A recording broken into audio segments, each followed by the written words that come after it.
Welcome back. This is going to be my review of an incident which took place on June 20th at the United Arab Emirates, an RNP approach where the airplane descended below the flight path. It's a rather simple but I want to take advantage of this incident to address the issue of GPS approaches vulnerabilities.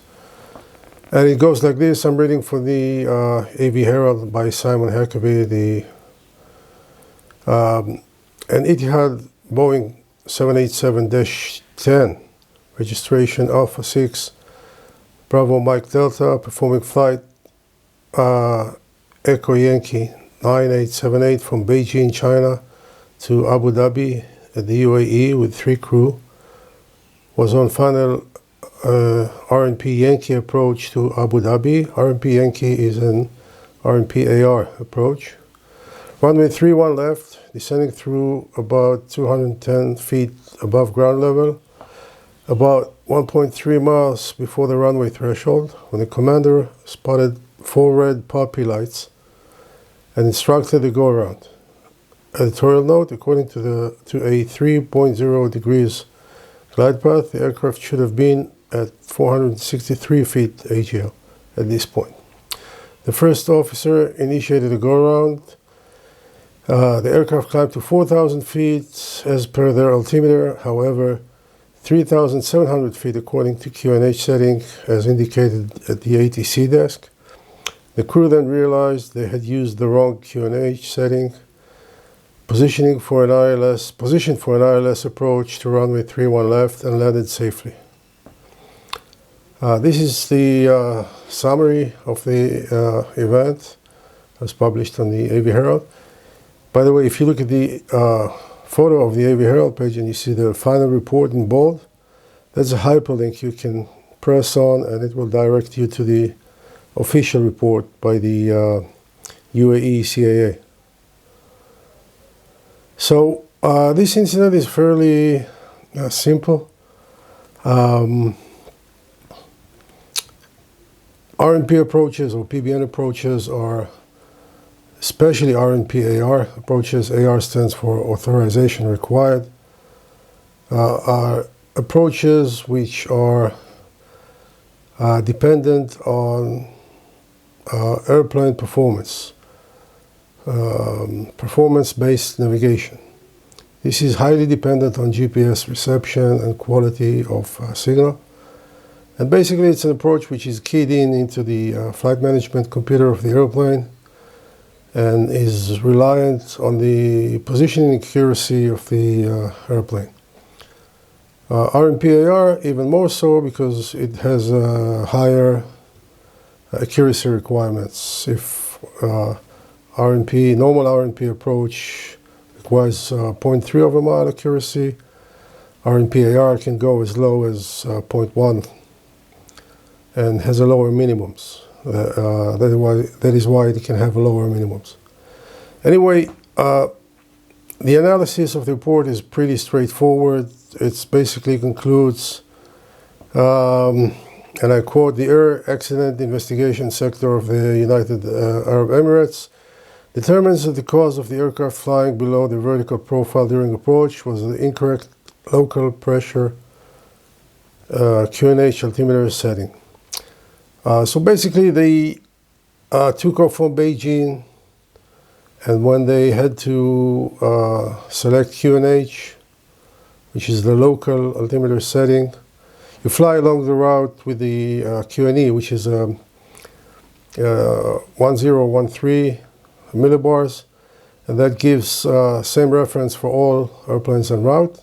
And when you go to land, when you approach to land, you switch to the local QNH to get accurate heights. So when this crew was during approach, they did not set the correct QNH, but rather used the QNH they used for takeoff. That's a very simple mistake, lapse. It can happen every now and then. And then it goes on to analyze the causal factors, which is the crew was concerned with over potential. They were too high, too fast on the approach. They were highly focused on that. ATC failed to deliver the QNH setting. However, and this is the reason I'm making this video, this is not so simple. The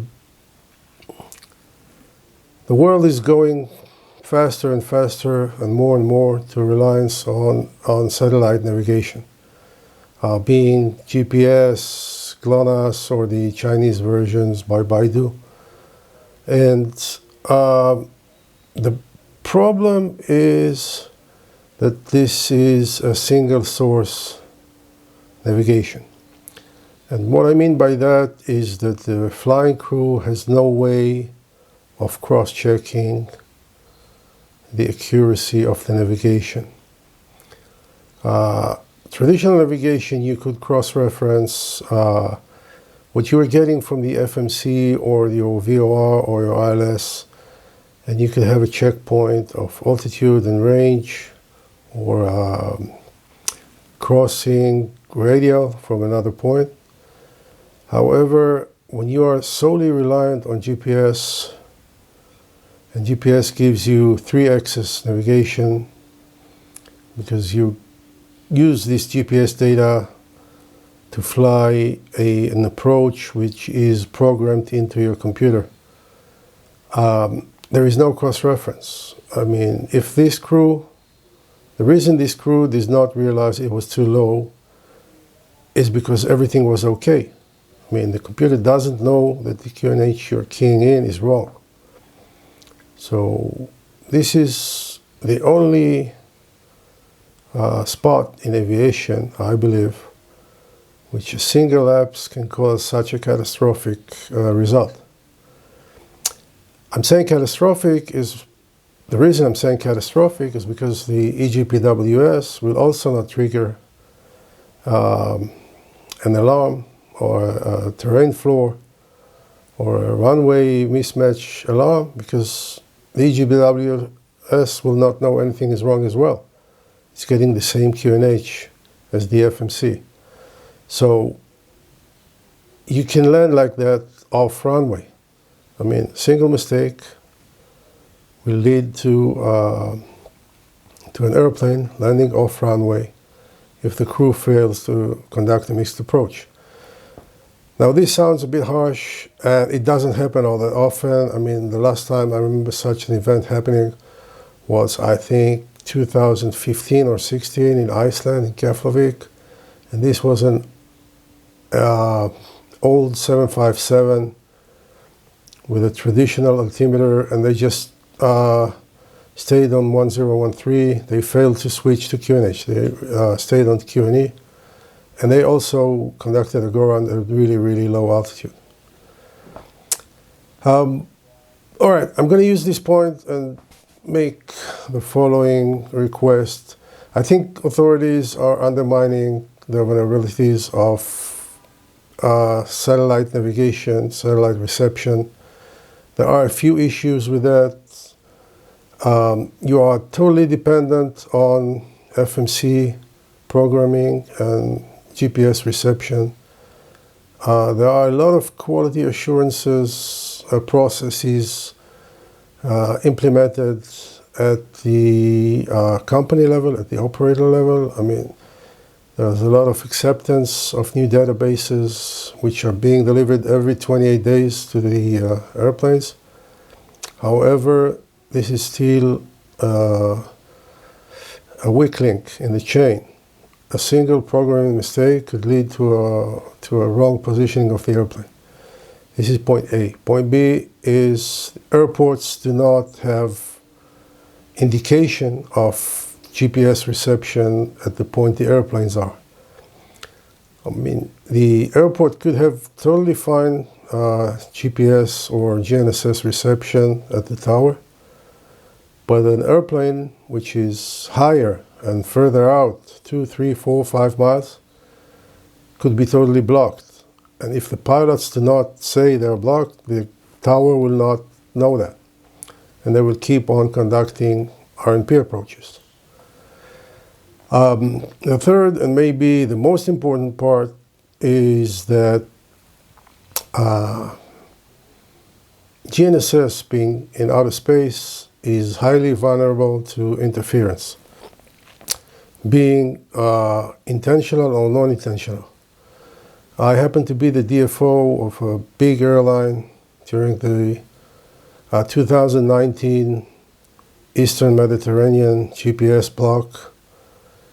And I should probably dedicate a whole new separate video for that, but I think it's time ICAO and the big regulators, EASA and the FAA, need to put their mind into that.